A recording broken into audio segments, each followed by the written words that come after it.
Alright.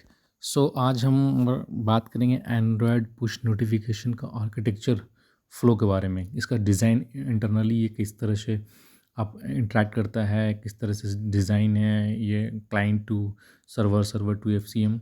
सो इसके बारे में बात करेंगे। और दूसरी बात करेंगे हम कि हम लोग एंड्रॉयड पुश नोटिफिकेशन के लिए एफसीएम क्यों यूज़ करते हैं। Actually Android notification push notification very common feature है एंड्रॉयड एप्लीकेशन के लिए। कोई भी एक नॉर्मल एप्लीकेशन में ये फीचर होता है, चूँकि आपको अगर सर्वर से कोई मैसेज भेजना है तो वो एफसीएम का पुश नोटिफिकेशन का हम लोग यूज़ करते ही करते हैं। तो ये हमारा कॉमन यूज़ केस है। बट इसकी डिज़ाइन के बारे में बात करेंगे। एक्चुअली इंटरव्यू में हमारा इंटरव्यूअर हमेशा ये जानने की कोशिश करता है कि आप इसके पीछे का आप कॉन्सेप्ट को समझते हैं कि नहीं। कभी भी किसी भी क्वेश्चन के पीछे अगर कोई इंटरव्यूअर पूछता है तो उसका मेन मकसद है कि अगर आप कॉन्सेप्ट समझते हैं कि नहीं। कॉन्सेप्ट समझते हैं तो एंड्रॉयड डेवलपमेंट में एक्चुअली एपीआई इंटीग्रेशन होता है। किसी भी चीज़ के लिए ब्लूटूथ हो, वाईफाई हो, एफसीएम हो, रेडीमेड क्लासेस होती है, उसको इंटीग्रेट करके आपको डेटा को फ्लो कर देनी है। अगर आप कॉन्सेप्ट समझते हैं तो फिर आपके अंदर जब कोई भी इशू आते हैं, डेवलपमेंट में बग आता है, तो फिर आपको कॉन्सेप्ट पता है तो उसको रिजॉल्व करना ईजी होता है। इसीलिए हमेशा एंड्रॉयड में इंटरव्यूअर जो होता है वो हमेशा ये जानने की कोशिश करता है कि किसी भी टॉपिक का, किसी भी कंपोनेंट का आपको अंदर का आर्किटेक्चर, सिस्टम डिज़ाइन और फ्लो, पूरी आपका लाइफ साइकिल जो फ्लो होता है किसी भी कंपोनेंट का, वो पूरी आपको पता है कि नहीं। तो इसीलिए आज हम लोग बात करेंगे एफसीएम की कि इसका फ़्लो कैसे होता है। बट उससे पहले एक और हम बात करेंगे कि क्या जो हम एफसीएम का यूज़ ही क्यों करते हैं। हमें तो सिंपल सर्वर से एक मैसेज भेजना है एप्लीकेशन के अंदर। सो हम मैसेज भेजने के लिए तो सिंपल सा हम एचटीटीपी रिक्वेस्ट भी के थ्रू हम डाटा भेज सकते हैं ना क्लाइंट को। तो हम एफसीएम का यूज़ क्यों करेंगे। तो आज हम इसके बारे में, चूँकि ये मेन क्वेश्चन, जो मैं सीनियर डेवलपर हूँ तो मुझे पता है कि इस तरह के क्वेश्चन पूछा जाता है कि हम इसके कोई ऑल्टरनेटिव ऑप्शन है क्या एफसीएम का।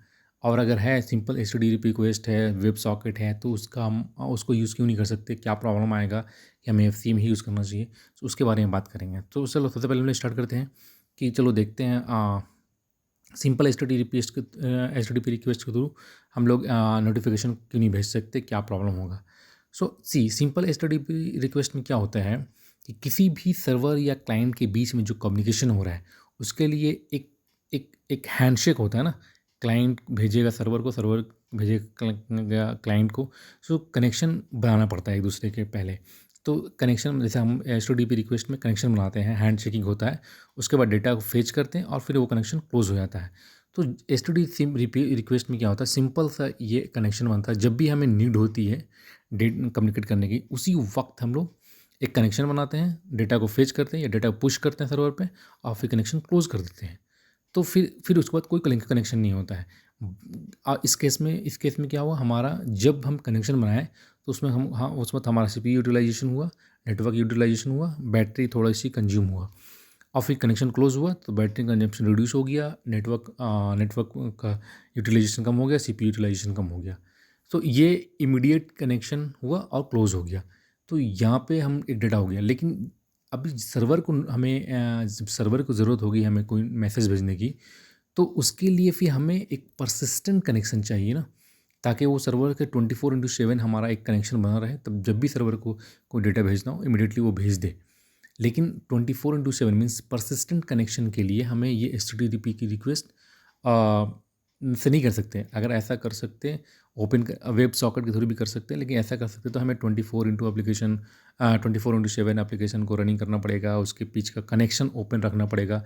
Connection open means network connection open होने से CPU utilisation, battery drain problem होगी। क्योंकि ये एक एप्लीकेशन के साथ नहीं होगा। अगर आप डिवाइस में मान लें कि 50-100 एप्लीकेशन है तो 100 एप्लीकेशन अपने अपने सर्वर से परमानेंट कनेक्शन बनाएंगे। मतलब सभी एप्लीकेशन 100 एप्लीकेशन तो 100 कनेक्शन बने रहेंगे एक डिवाइस में। समझो अपने अपने सर्वर से, तो कितनी बैटरी प्रॉब्लम, कितनी consumption, optimisation level, CPU utilisation, drain network utilisation, बहुत सारे इश्यूज आ सकते हैं। तो इसलिए हम इस चीज़ को अचीव करने के लिए, नोटिफिकेशन के लिए, हम गूगल ने एंड्रॉयड की अगर बात करें तो एंड्रॉयड फ्रेमवर्क में एफसीएम यूटिलाइज है। एफसीएम जो है अपने एक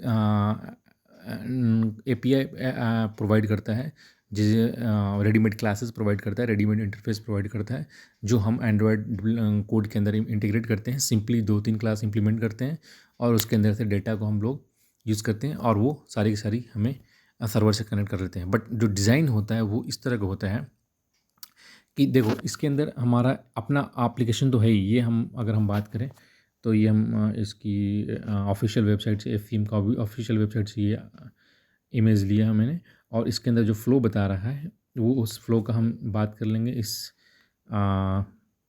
डिज़ाइन से, इसमें जो दिखाया हुआ है। सो कनेक्शन क्या होता है, 3 कनेक्शन बनते हैं, मतलब 3 जो हमारा कम्युनिकेशन होता है सर्वर से क्लाइंट तक पहुंचने का, वो वाया होता है एफसीएम के थ्रू। एफसीएम क्या है, तो एफसीएम जो है ये गूगल का एक सर्वर है, जो हमारा एंड्रॉयड की अगर हम बात करें तो एंड्रॉयड फ़ोन के अंदर प्ले सर्विसेज एप्लीकेशन होता है ना, गूगल प्ले सर्विसेज। क्योंकि गूगल प्ले सर्विसेज अगर नहीं होगा तो हमें एंड्रॉयड पुश नोटिफिकेशन काम नहीं करेगा। क्यों? क्योंकि हम जो कनेक्शन बनाते हैं वो हम गूगल प्ले सर्विसेज के थ्रू गूगल सर्वर पे से हम टोकन रिसीव करते हैं। जब हम अपने आप को रजिस्टर करते हैं Google play service Google FCM server पे, तो वो हमें एक टोकन देता है। टोकन देते ही उस टोकन को हम अपने सर्वर पे, जैसे मान लीजिए कोई हम अपना एप्लीकेशन है तो उसका बैकएंड होगा, उस एप्लीकेशन पे उस टोकन के साथ को एंड रजिस्ट्रेशन आईडी को हम अपने सर्वर पे भेज देते हैं, ताकि जब भी सर्वर को हमें कुछ डेटा भेजना हो, कोई मैसेज भेजना हो, तो वो उस टोकन के साथ गूगल सर्वर को, अपने सर्वर जो हमारा सर्वर होगा वहाँ भी एफसीएम का एक सर्वर होगा, वो इम्प्लीमेंट किया होगा, वहाँ से हमारा टोकन के थ्रू मैसेज को इनकोड करके वो गूगल के सर्वर पर भेजता है। और जब गूगल सर्वर उसको रिसीव करता है तो देखता है कि ये टोकन किस डिवाइस का है, तो उस डिवाइस में वो मैसेज भेजता है। और फिर वो हमारा फ़ोन जो है, यहाँ पे देखो, वो हमारा यहाँ पे देखना, यहाँ पे फ़ोन जो है उस टोकन से डेटा को पार्स करता है। मतलब हमारे अंदर वो ब्रॉडकास्ट रिसीवर होते हैं, उसको हम इम्प्लीमेंट सर्विस होते हैं फायरबेस का, उसके अंदर वो डेटा को फेच होता है, उसके अंदर से हम डेटा को पार्स करते हैं। सेंडर आईडी होता है एंड उसके अंदर पेलोड होते हैं, उसको पार्स करते हैं, ठीक है। लेकिन ये बताओ कि हाँ, अगर डिवाइस में तो वो मैसेज आ गया, बट डिवाइस से वो 100 एप्लीकेशन, तो वो मेरे ही एप्लीकेशन में वो नोटिफिकेशन क्यों, कैसे आएगा?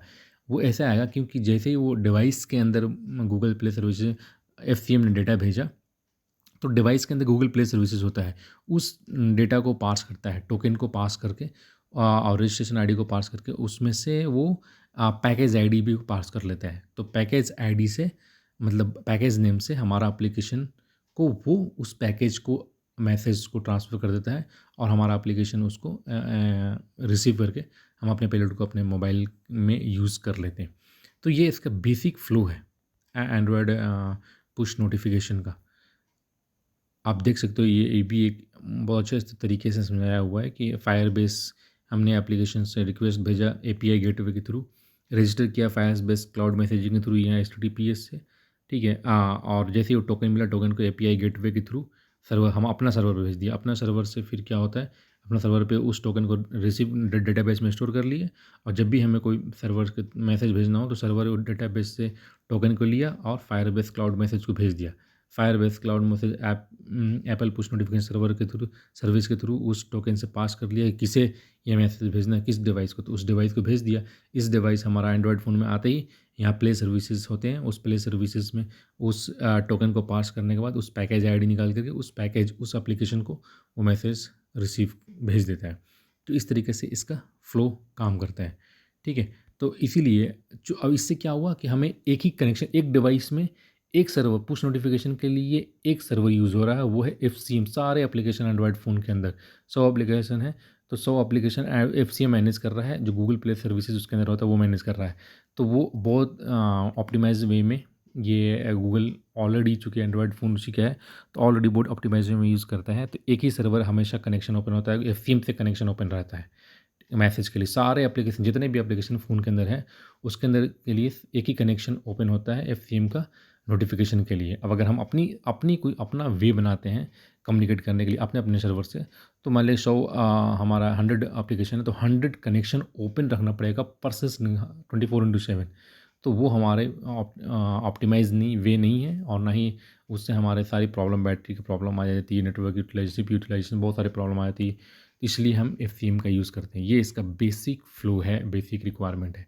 सो आई होप आपको एफसीएम कुछ समझ में आया आया होगा, और आप अगर इसकी डिटेल में जाएँगे तो आप यहाँ एफसीएम का आर्किटेक्चर का फ्लो भी देख लेंगे, लाइफ साइकिल फ्लो, तो आपको क्लियर यही ईज़िली समझ में आता है।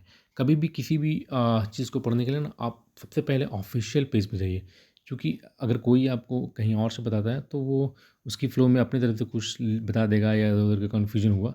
सबसे पहले आपको ऑफ़िशियल वेब पेज पे जाना चाहिए, वहाँ पे उसकी पहले पढ़ना चाहिए, उसके बाद भी आप कहीं थर्ड आर्टिकल पढ़िए, किसी का कुछ भी देखिए, लेकिन सबसे पहले आपको वहीं जाना चाहिए। तो आई होप आपको ये कुछ हेल्प मिला होगा।